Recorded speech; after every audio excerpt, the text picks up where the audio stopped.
Yo tengo dos anuncios solamente, que si no me tapa mucho, ¿no?, la cara. ¿Se oye así bien? Sí, es que si no me tapa mucho la cara. Vale, solo dos anuncios. Uno de ellos es, que ya lo sabéis, pero lo recuerdo, que debido a que el domingo pasado, bueno, falleció mi primo y no pudimos estar casi todos la familia, lo que fue el concurso del libro lo hemos aplazado.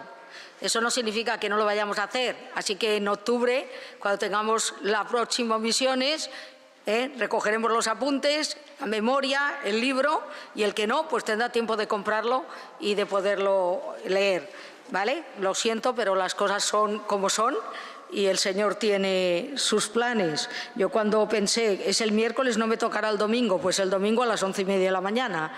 Así que bueno, el Señor tiene sus planes y aquí pudimos estar y compartir la parte primera, y la segunda pues la hemos aplazado. Así que simplemente deciros eso, y debido a todo esto he tenido que hacer cambios en el calendario, y recuerdo a los de la escuela bíblica que el estudio de mañana, lunes 6 de junio, se traspasa al 13. ¿Vale? Entonces será 13 y 20 este mes. Ya lo sabéis, pero lo recuerdo para que nadie pobre tenga que venir y no estemos, ¿vale? Y también pido oraciones. Este año tenemos aniversarios. Los aniversarios son muy bonitos porque cuesta mucho llegar, pero muy complicados y laboriosos. Entonces, si Dios quiere, este próximo sábado tendremos la Olimpiada en Madrid, 20 años, ¿vale? Y también 20 en Galicia, que es en junio. En medio los retiros, en medio un montón de cosas, así que si os acordáis, pues orar, que el Señor nos proteja, nos ayude con el tiempo también, que eso siempre es un problema, y que nos dé fuerzas para cumplir todo lo que hay proyectado hasta junio, que queremos que sea para la gloria del Señor. Seguimos con nuestro estudio en Mateo y hemos hecho 4 ayes de vosotros, que el Señor Jesús personalmente y a viva voz y delante de sus discípulos y la gente dijo en Mateo contra los escribas y fariseos de aquellos tiempos, pero que también evidentemente está escrito para que nosotros en el día de hoy, que somos el siglo XXI, no caigamos en los mismos errores, no caigamos en las mismas cosas. O sea, que el Señor no tenga que decir, ¡ay de vosotros, hermanos de la Bisbal!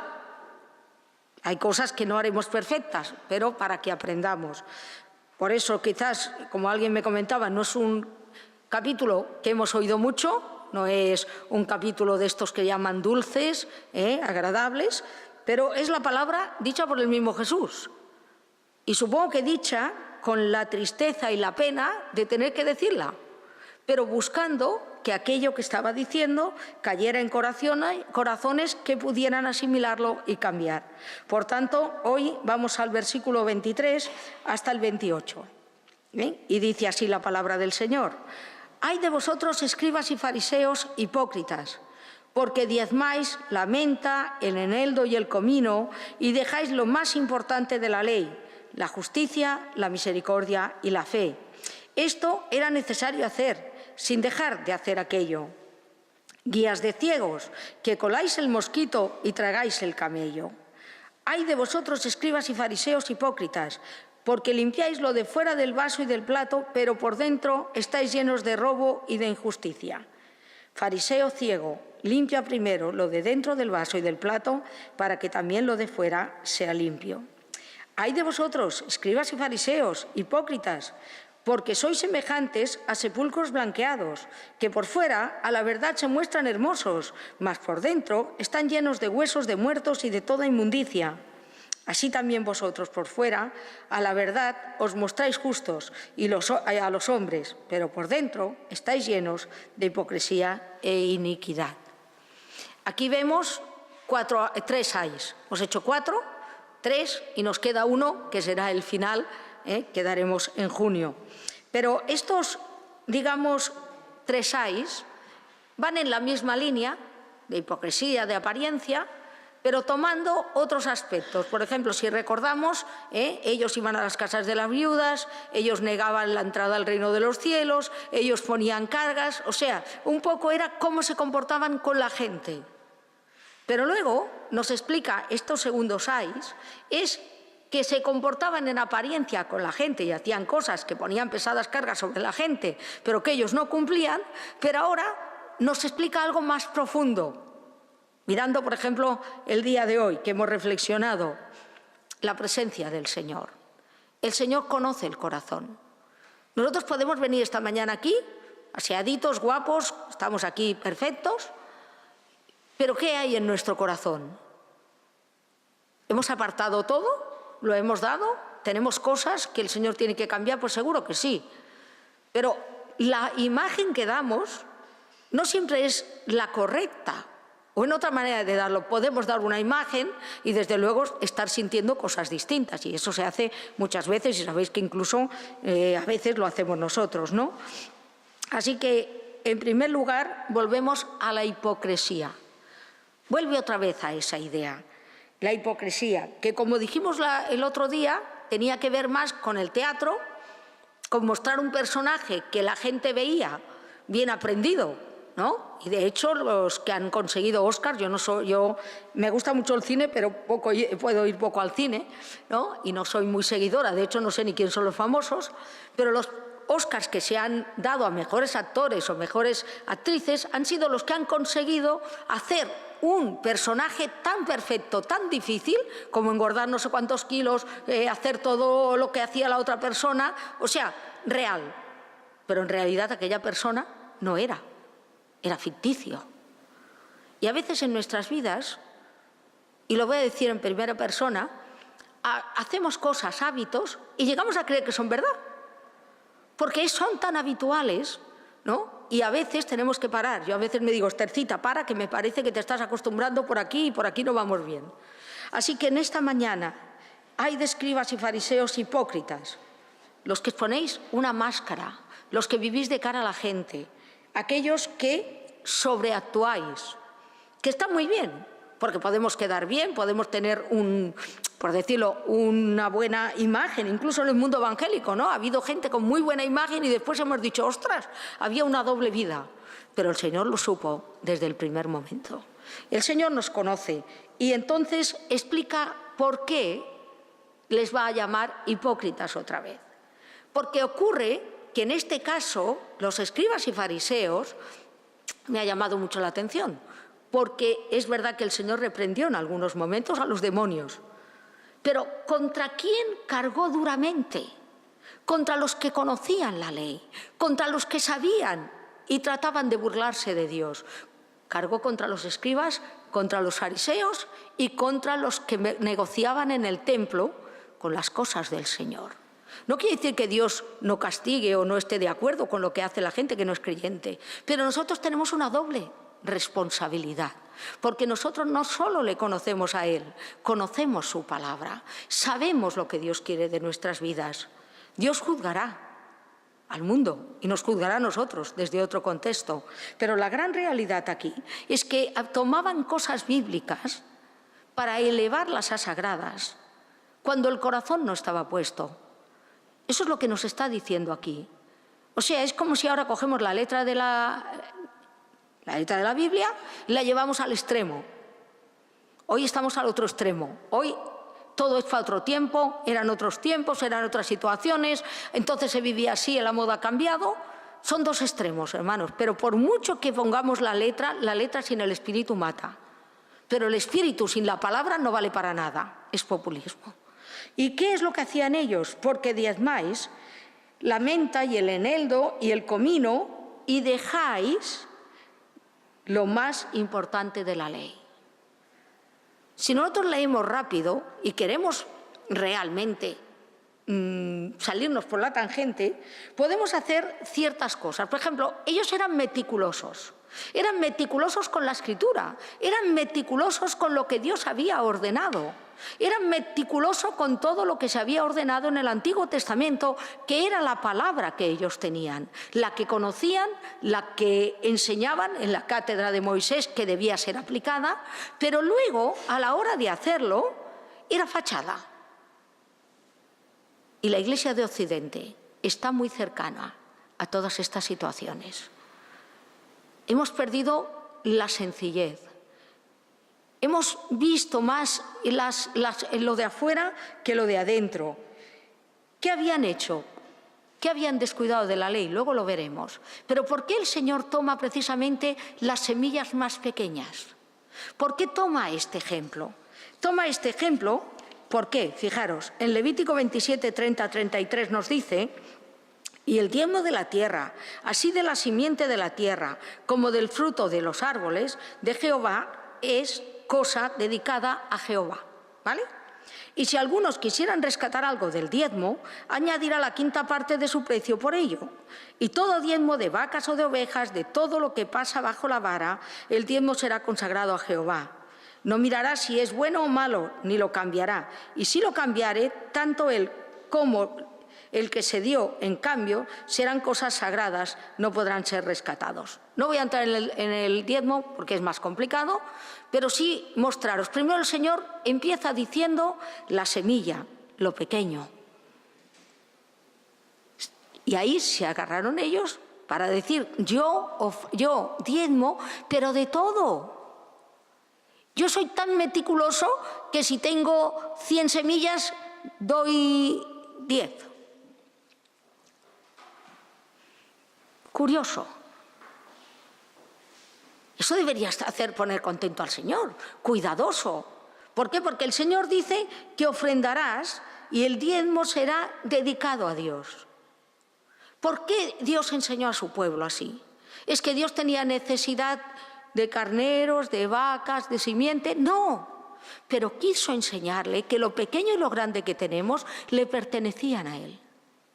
Y quiso enseñarle además que apartaran la 10ª parte para cubrir las cosas que eran necesarias, especialmente en el tabernáculo y los que estaban sirviendo al Señor, para acercarles por medios de los sacrificios. Luego podríamos ir más allá, que quiere decir que lo cambiar, y tú querías cambiar para dar el diezmo una mala por una buena, pues se la podías cambiar a alguien, pero aquella seguía siendo sagrada porque la habías dedicado a Dios. Dios ve el corazón.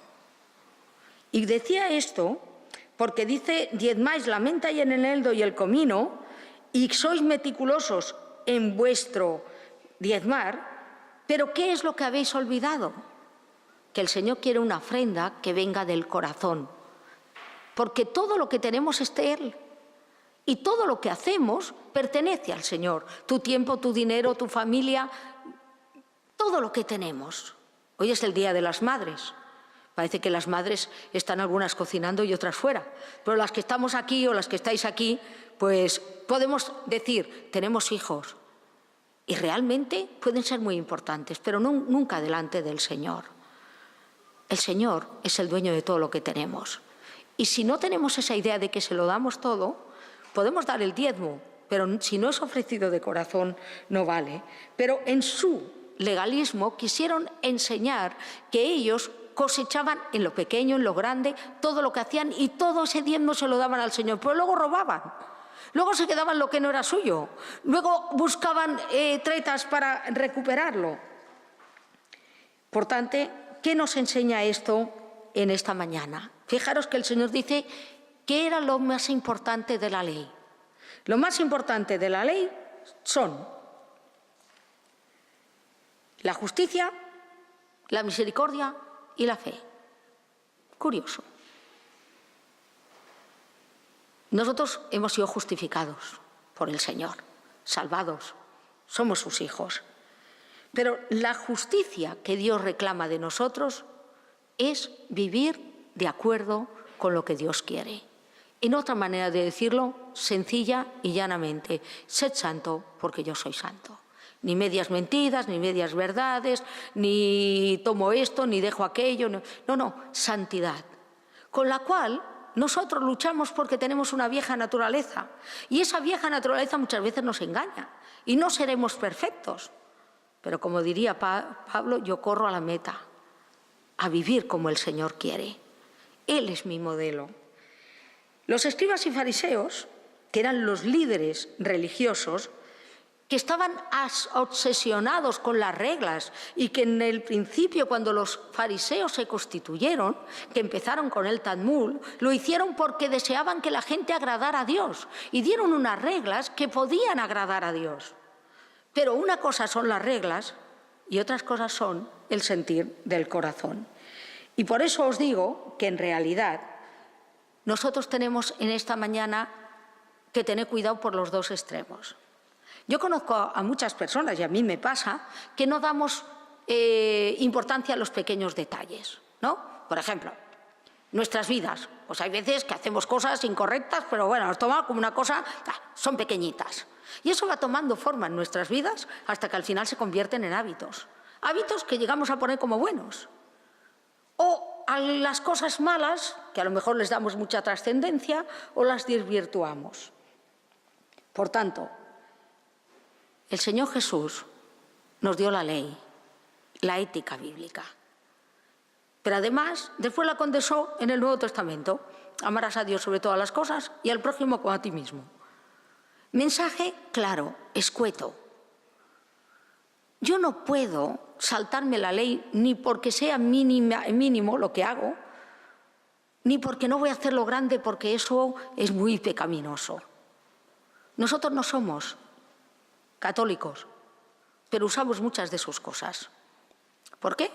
Porque tenemos pecados veniales y pecados mortales. Si los mortales los tenemos a buen recaudo, generalmente, los veniales parece que no hacen nada, parece que no pecamos, parece que el Señor lo entiende, somos humanos. Yo cuando oigo esto de somos humanos, bueno, dentro de poco seremos robots, porque ya veo que hay muchos, pero, hermanos, mucho cuidado. Jesús no está diciendo en ningún momento que aquello que hacían los fariseos y escribas estaba mal. Debían pesar las especies, las semillas, y debían dar a Dios el diezmo, porque era mandato del Señor. Y lo que el Señor quería es que cuando se recibía las cosas, normalmente todas las bendiciones y todo el castigo de Dios en el Antiguo Testamento tenía que ver con la tierra, y cuando Dios le dio la tierra, les dijo: de lo que cosechéis, el 10% es mío, para que os vaya bien, para que supieran ofrendar. No quiere decir que lo hacían mal. Lo que quiere decir es que su legalismo estaba fuera de toda concepción que incluía el corazón. Recordad Levítico: lo haréis porque lo dedicáis a Jehová. Yo me acuerdo, bueno, hace muchos años, cuando iba a la iglesia de Mistral, han pasado más de 40 años, pero me encuentro que uno de mis días favoritos, aparte de Navidad, que hacíamos las poesías y todo esto, era el 12 de octubre.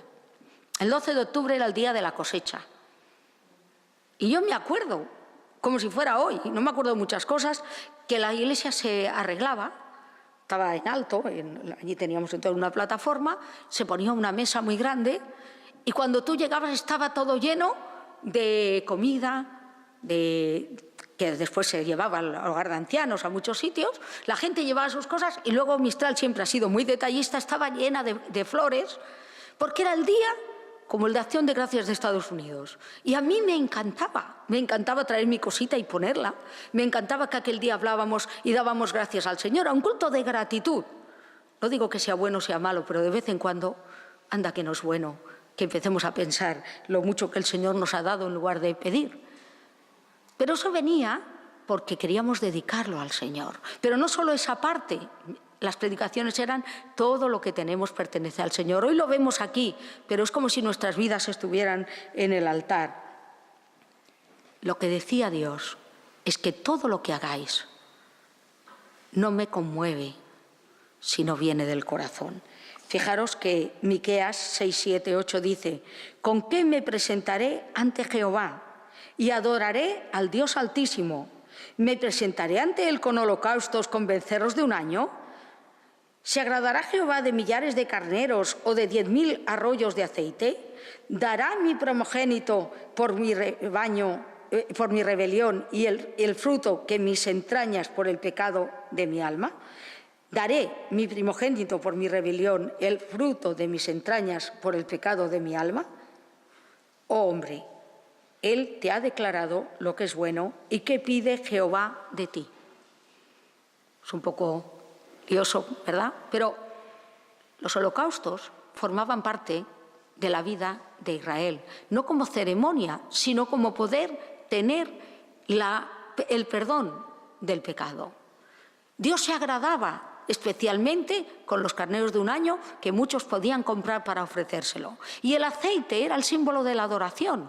Pero fijaros que dice, me agradaré con miles de carneros, con becerros de un año, con ríos de aceite. No. No. ¿Qué quiere Jehová de ti y de mí? ¿Qué quería el Señor Jesús que entendieran aquellos escribas y fariseos? ¿Qué quiere que entendamos hoy, esta mañana, los hermanos aquí en la visual? Que el hombre, Él te ha declarado lo que es bueno y que pide Jehová de ti. Solamente hacer justicia y amar misericordia y humillarte ante tu Dios. Dios no estaba pidiendo a aquellos escribas y fariseos nada nuevo, nada que no hubiera revelado, nada que no supieran. Has olvidado lo importante de la ley. ¿Qué pide tú, Dios, de ti y de mí? Muchos creyentes que tienen mucho dinero dan mucho dinero para la obra de Dios, y otros que tienen mucho dinero y no dan. Muchos creyentes que tienen poco no dan lo que tendrían que dar. O sea, lo que Dios quiere de nosotros, y sus matemáticas son muy distintas a las nuestras. No mira lo que le das, sino lo que te quedas. Si te quedas toda tu parte, puede ser tu familia, tu trabajo, lo que tú quieras. Para ti no es ofrendado delante del Señor. El diezmo era una enseñanza. Esto es apartado para mi casa, como nosotros ofrendamos aquí, ¿no? Para nuestra iglesia, para las cosas que queremos hacer. Pero ¿qué pide Dios de ti y de mí en esta mañana? Pues pide que hagas justicia, pide que tengas misericordia y que seamos humildes ante Dios. Nadie, absolutamente nadie, en esta mañana puede presumir de ser perfecto. Aunque cumplamos estrictamente, seamos los más fieles de la Iglesia y estemos aquí, llevemos años, todavía hay muchas cosas que tenemos que cambiar.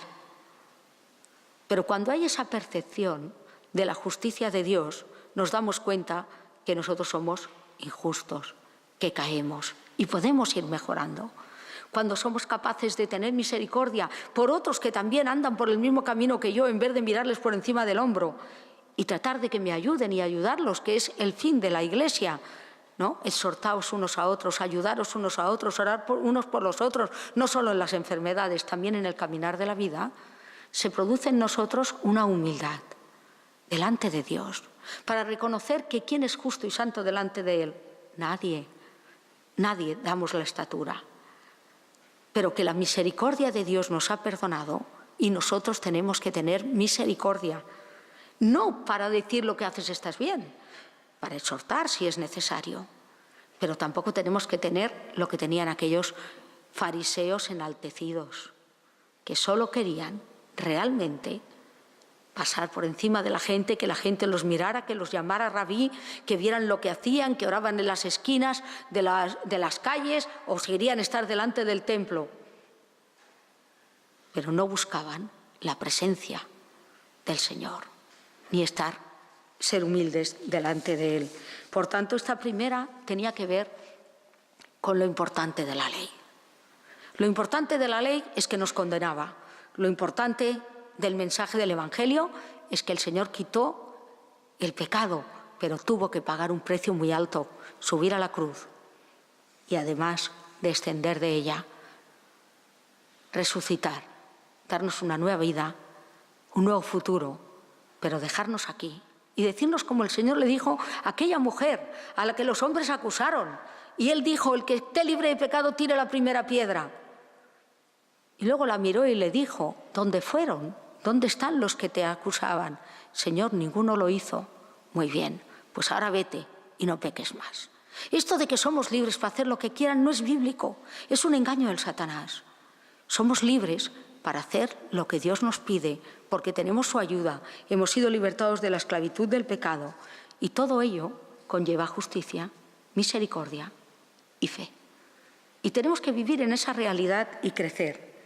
La segunda exhortación en esta mañana tiene que ver con guías de ciegos que coláis el mosquito y tragáis el camello. Mirad, Yo tengo que reírme, en el buen sentido de la palabra, en esta mañana, porque en realidad el Señor usó también esta frase, porque realmente era una hipérbole oriental. Y fijaros qué maravillosamente está escrito, cómo el Señor lo define.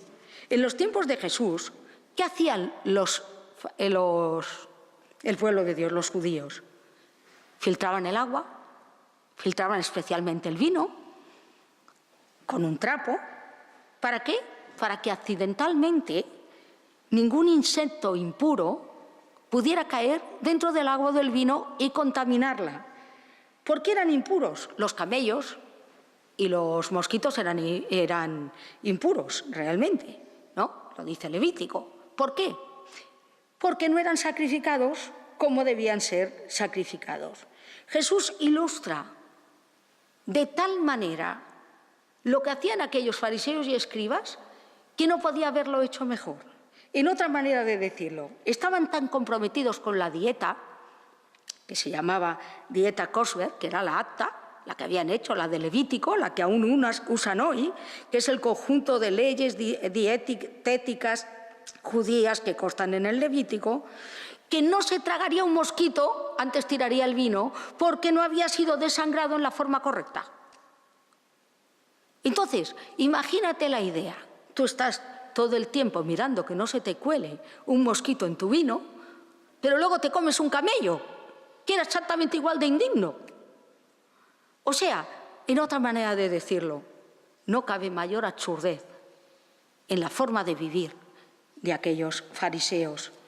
Fijaros que realmente esto tenía que haber provocado, yo creo que la risa en aquellos que escuchaban, en aquellos que lo practicaban, en aquellos que realmente tenían miedo. Yo los mosquitos les tengo pavor, primero porque me pican mucho, segundo pues soy alérgica.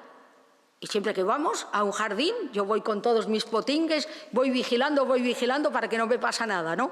Pero luego, igual, voy a otro sitio y yo qué sé, no me cuido de nada. Esto nos recuerda algo. Jesús nos enseña que las leyes pequeñas son importantes. Hermanos, que sí, que esto es como los seguros, tienen letra pequeña.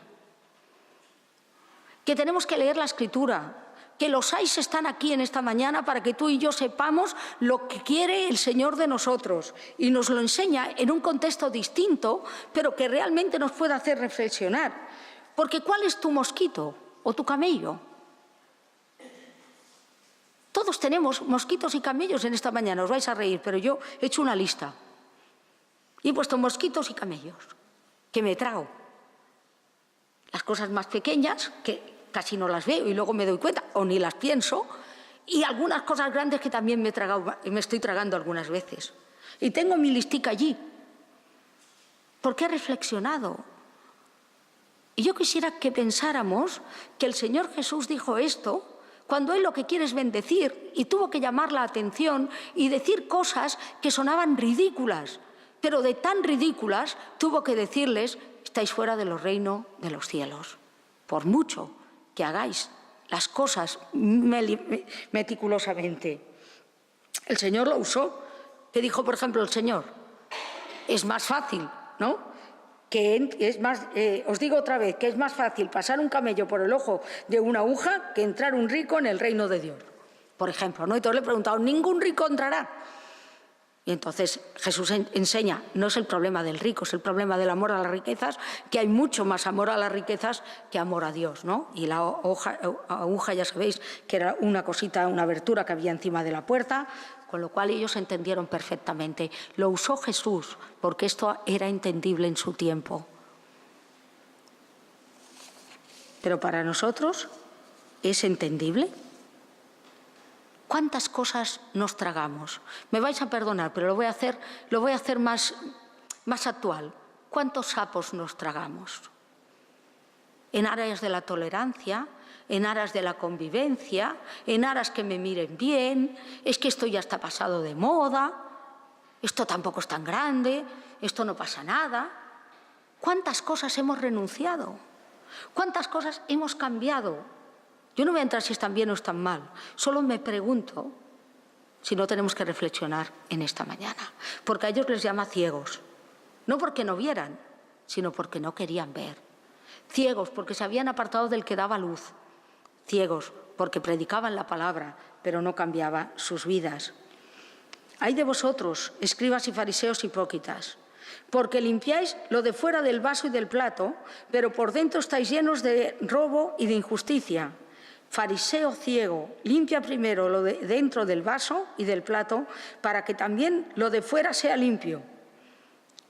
Su preocupación por la limpieza ceremonial no solo eran las leyes, era la limpieza ceremonial.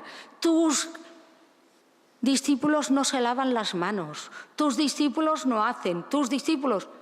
Eran leyes que Dios había dado a su pueblo para externalizar, para que ellos fueran conscientes que entraban en la presencia de Dios, que se lavaran los pies, se lavaran las manos, enseñarles que los pies tenían que estar limpios, especialmente en un tiempo donde había caminos con polvo delante de la presencia de Dios. La limpieza era importante, claro que era importante, pero si no entraban correctamente delante de Dios, eso no valía para nada. De hecho, cuando el sacerdote entraba una vez al año a orar en el lugar santísimo por los pecados del pueblo, ¿qué llevaba al borde del manto? Cascabeles. Porque si no estaba correctamente y no entraba correctamente, moría y entonces tenían que reemplazarle. O sea, ¿qué vamos a decir con esto? Vamos a decir que aquí el Señor nos lo explica muy fácil. Porque este pueblo, dice Isaías, se acerca a mí con su boca y con sus labios me honra, pero su corazón está lejos de mí y su temor de mí no es más que un mandamiento de hombres que les ha sido enseñado. Esto decía el profeta Isaías al pueblo de Israel cuando tuvo que ser exiliado. Por tanto, ¿qué quiere decir? Pues nos enseña que la corrupción viene de dentro. Hay una idea hoy que nosotros estamos siendo esclavos del entorno, de lo que hay. Realmente, creo que estamos tan acostumbrados que no nos da pavor. Pero yo tengo que deciros que más de una vez intento cambiar el telediario porque mi madre no duerme. Porque sabéis que las personas mayores se obsesionan a veces, ¿no? Y entonces cuando ve tantas cosas que pasan, dice, ¿pero dónde pasa? Y digo, mamá, esto es fuera. Dice, hija, ¿y no pasa nada en España? Claro, no puedo mentir. ¿No te has acostumbrado a todo lo que ves? Hasta el punto que estamos comiendo tranquilamente cuando bebés han sido matados, cuando... Qué fácil es caer en la rutina del entorno. Claro, hoy muchos creyentes dicen, bueno, es que el Señor viene, bueno, que el Señor podía venir hoy, dentro de 1000 años, ha habido la guerra civil y no ha venido, o sea, hermanos, vendrá cuando Él quiera, la hora no la sabe nadie, pero entre tanto estamos en el mundo, este mensaje es para hoy, para nosotros, para los creyentes en el día de hoy. ¿Por qué? Porque el Señor nos avisó. Fijaros que el Señor dijo, nada hay fuera del hombre que entre en él, que le pueda contaminar, pero lo que sale de él, eso es lo que contamina al hombre. Si alguno tiene oídos para oír, oiga. Cuando se alejó de la multitud y entró en casa, le preguntaron sus discípulos sobre la parábola. Y él les dijo, ¿también vosotros estáis así sin entendimiento? ¿No entendéis que todo lo de fuera que entra en el hombre no le puede contaminar? Porque no entra en su corazón, sino en el vientre y sale a la letrina. Esto decía, haciendo limpios todos los alimentos, pero decía que lo que del hombre sale, eso contamina al hombre. En otra manera de decirlo, hermanos, la contaminación está en el corazón. En el corazón donde no hay humildad, en el corazón donde no hay dependencia de Dios, en el corazón que puede parecer muy evangélico, pero que sus acciones, su forma de pensar, están en otro contexto. El Señor enseñó lo que entra, si no afecta al corazón, lo que oímos aquí, la moral que vemos, si no nos afecta, si no cambian nuestros postulados, si nos mantenemos firmes, pues sí, nos duele, a veces incluso lo vivimos cercano en nuestros carnes, pero no nos puede afectar. Pero cuando dejamos que eso trascienda, cuando dejamos que eso cope nuestros pensamientos, cambie nuestra manera de pensar, aligere nuestra moral, no nos pensemos que las cosas son importantes, acabamos pensando como los demás y actuando como los demás. Y Satanás lo ha hecho muy bien. Ha hecho una moral tan sumamente laxa que solo parece que las grandes cosas hacen daño a los hermanos. Permitidme que incida en la copa, porque es interesante. Fijaros que dice que limpian la copa. Voy a leerlo otra vez. Dice que limpian la copa y por fuera. ¿Por qué? Limpian lo de fuera del vaso y del plato, pero dentro estáis llenos de robo e injusticia. Limpia primero lo de dentro del vaso y del plato para que también lo de fuera sea limpio. Yo recuerdo una campaña en Zaragoza. La iglesia de Zaragoza me pidió, ¿te importaría que subiera una hermana que ha venido de Latinoamérica y hace cosas en la televisión y hace cosas también con los niños y quieres subir hoy si la puedes poner en la Isla del Tesoro? Yo siempre estas cosas me dan un poco de miedo porque nosotros tenemos un programa y a veces pues no sabemos muy bien por dónde van, pero bueno, dije, vale, pues que suba. Ella se fue a cambiar, yo estaba ya en el escenario y entonces ya la vi venir, iba vestida como una niña pequeña con una tacita y un platito y se subió al escenario, ¿no? Y entonces estuvo hablando a los niños, ¿no? Explicándoles que ella tiene una tacita muy bonita y un platito muy bonito, que son sus preferidos y que son su tacita y su platito, y que ella no hace más que limpiar la tacita. Entonces se ponía a limpiar la tacita y el platito. Y luego empezó a explicar alguna cosa y volvió con la tacita y el platito, y así estuvimos 10 minutos, ¿no? Con la limpieza de la tacita y el platito, ¿no? Lo limpiaba, lo cogía, lo sacaba, les explicaba una historia, tal. Y yo pensaba, ¿dónde va esto, no? Y entonces, cuando ya había hecho mucha cosa, dice, ¿qué os parece mi tacita y mi platito?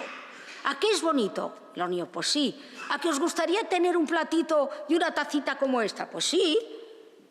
Y entonces cogió agua, la echó dentro de la tacita, la cogió el platito, lo puso debajo, y entonces le dijo, ¿os gustaría beber de esta agua? Y los niños, sí. Y entonces ella volcó la tacita, que tenía un color, ¿no? Había puesto un colorante negro, y dijo, ¿sabéis? Pues no podemos beber de esta tacita, porque esta tacita está sucia. Y eso pasa con tu corazón y con el mío. Nosotros tenemos que limpiarlo. Y entonces explicó el Evangelio. Y me queda un poco la idea.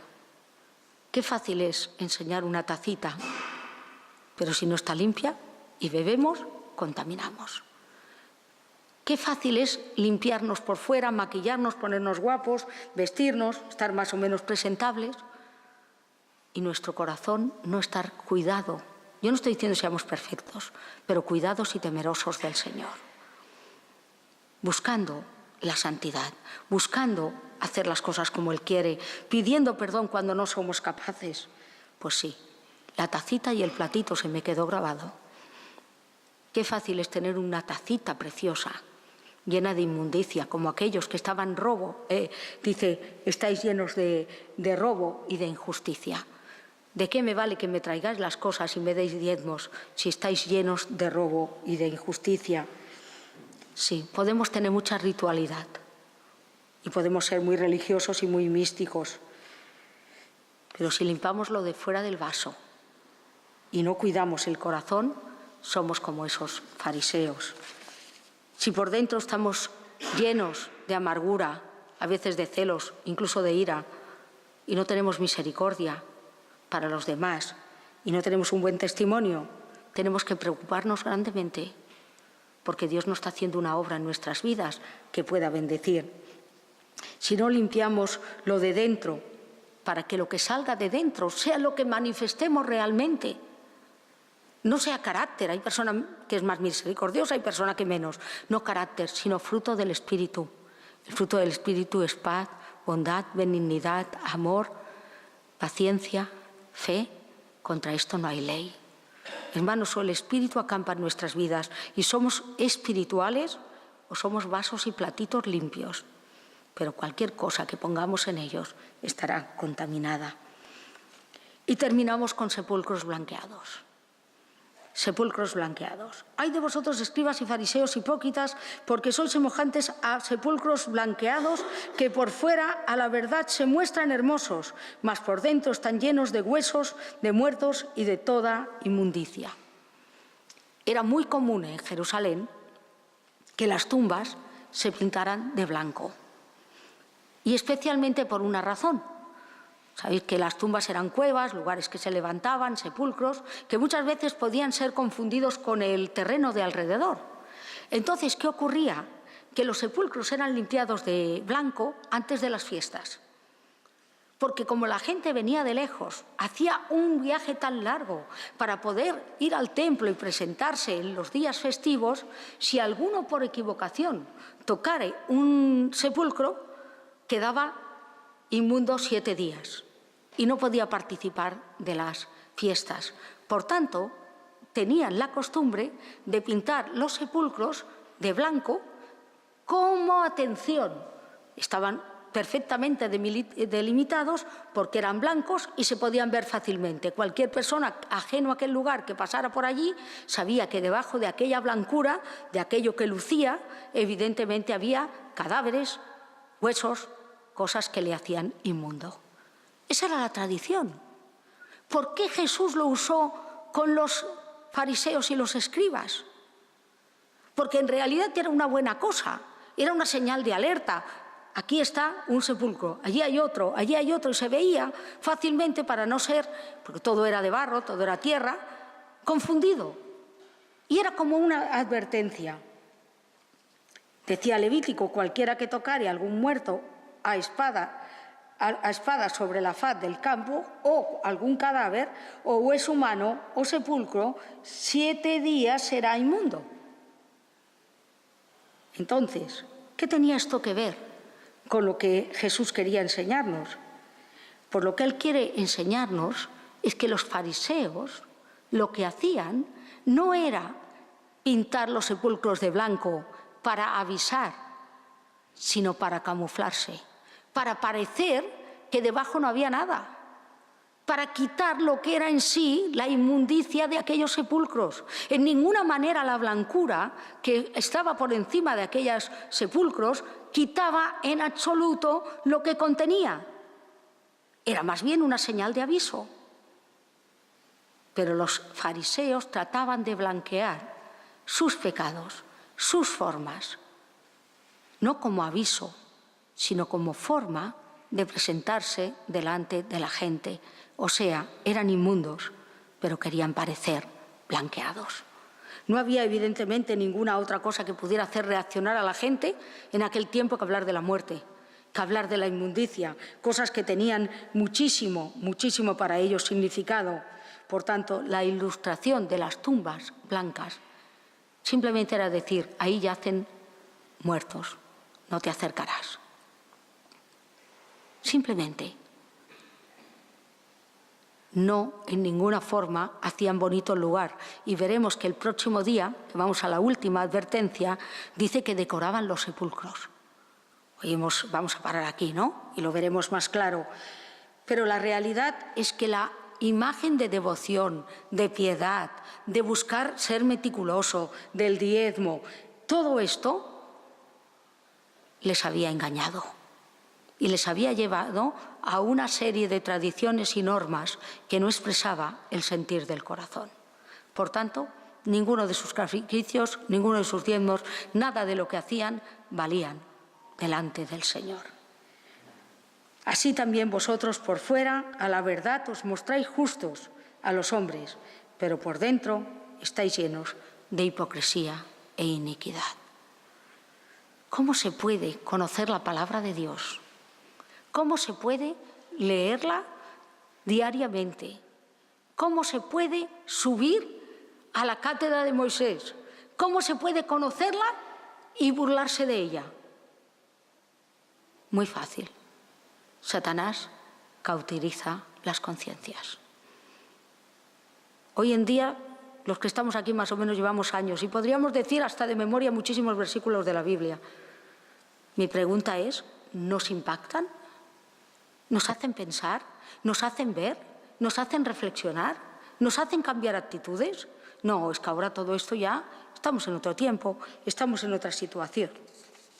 Jesús lo dijo delante de los discípulos. Jesús lo dijo delante de la gente de aquel tiempo.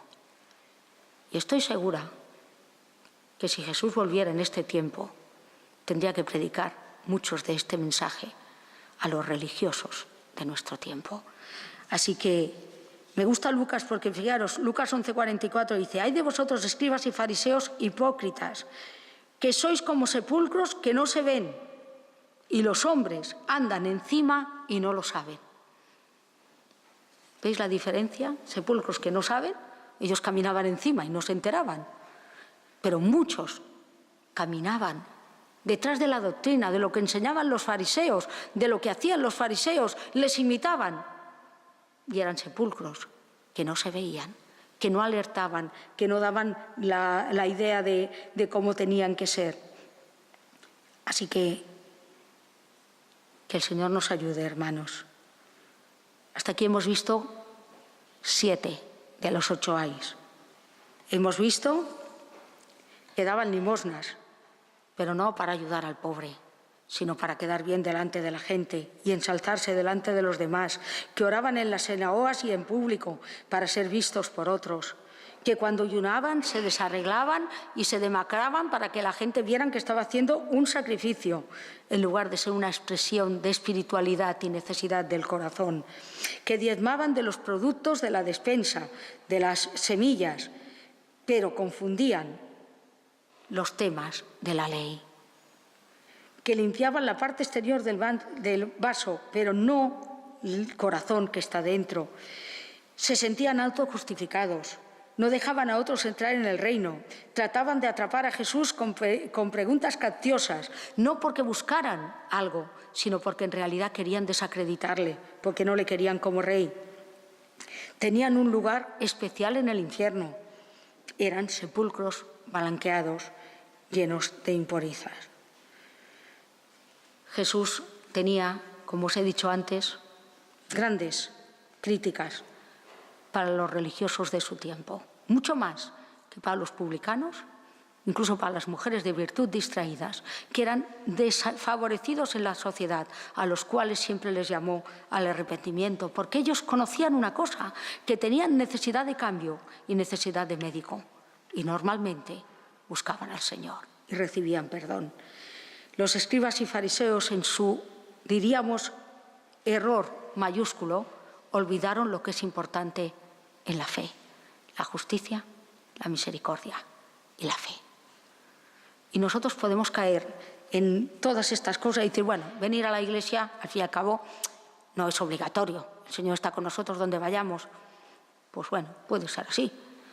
Tampoco diezmar si no podemos y vamos perdiendo cosas, puede ser, pero muchas veces esto lo mantenemos, pero no mantenemos corazones ardientes buscando agradar al Señor, cambiando, conociendo.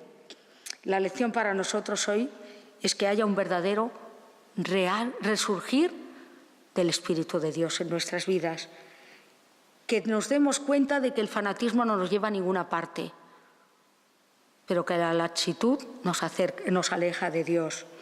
Que amar a Dios con todo nuestro corazón incluye justicia, incluye ser justos delante de Dios, incluye dar gracias a Dios por su misericordia y ser misericordiosos, incluye que estamos aquí por la gracia de Dios, pero debemos amar al prójimo como a nosotros mismos.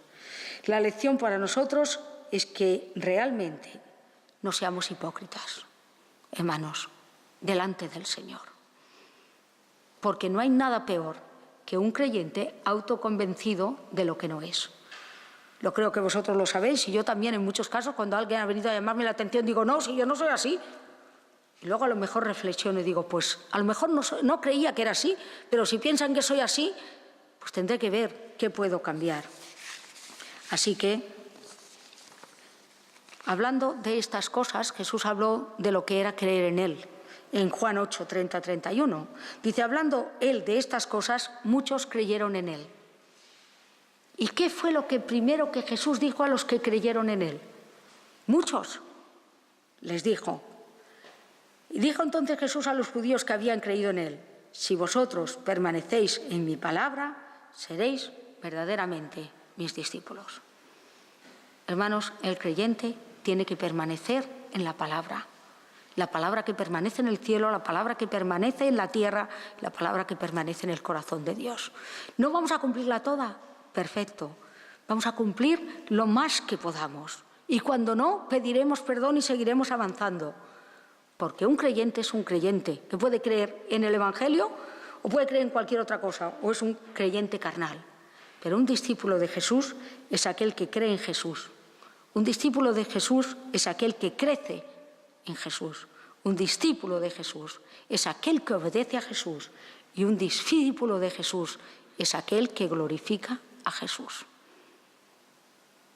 ¿Podemos ser creyentes? Mi pregunta es, ¿cómo estamos de ser discípulos? No ha cambiado. La cátedra de Moisés no estaba mal. El problema era su corazón, la falta de humildad, la falta de deseo, el orgullo, la exaltación. Todo eso les había llevado a un cristianismo sin Cristo, a un judaísmo sin Cristo, sin Dios. Yo creo que estamos en un momento muy difícil, y os lo digo porque creo que todos vosotros también os movéis, pero hay un sentir generalizado en nuestras iglesias, en nuestros pastores. Ya no solo en la cosa, digamos, que viene de fuera, ¿no?, como la identidad de género, todas estas cosas que nos está haciendo, ¿no?, empujando, y que cosas que las teníamos tan claras parece que hoy han perdido su sentido, todas estas cosas morales. Pero el gran problema, lo que está llegando, y me llega y charlamos y hablamos en reuniones de líderes, hermanos, ¿dónde está el fervor? Hermanos, ¿dónde está el sentir del corazón? Hermanos, ¿dónde está la necesidad de ser como Jesús? Pues tiene que ver con el Espíritu de Dios, con la limpieza del corazón, con la consagración, con el compromiso, con el discípulo. Queremos ser discípulos de Cristo. Los discípulos cada día se levantan con un deseo: servir al Maestro, parecerse a Él, caminar con Él y hacer lo que haría el Maestro.